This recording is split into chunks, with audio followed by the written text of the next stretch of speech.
Monday it began. The FDA inspector walked in, introduced himself, showed their badge.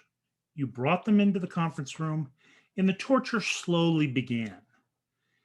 All week long, you've been providing records, and the inspector says, writes down lots of notes, asks more questions, smiles occasionally, but you just can't read them.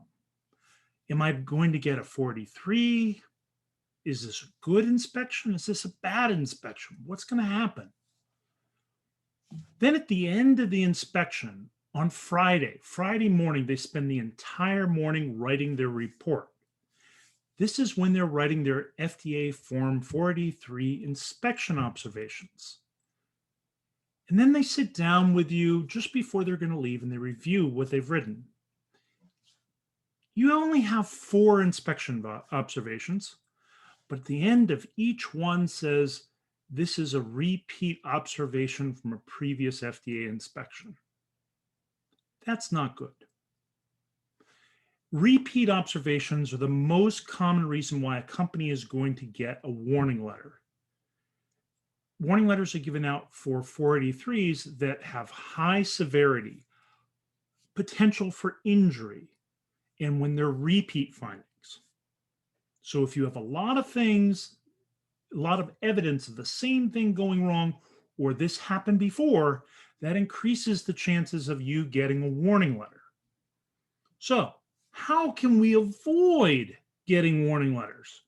The best way to avoid getting a warning letter is to enjoy others' misfortune.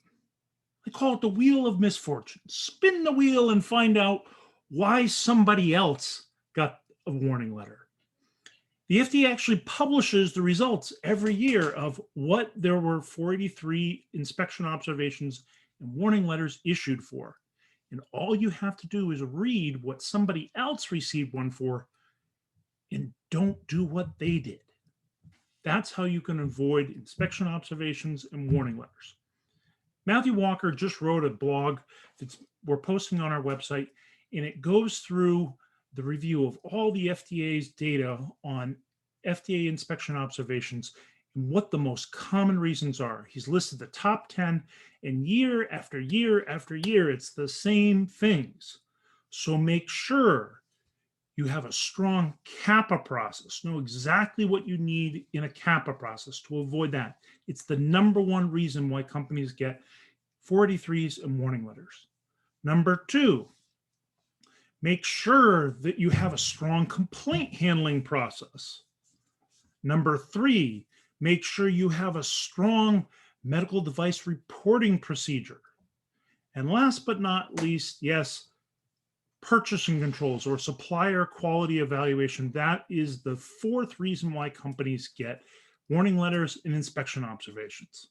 So if you want to avoid getting a warning letter or a 483 inspection observation, make sure you read the tea leaves of somebody else's misfortune and don't make the mistakes that they did.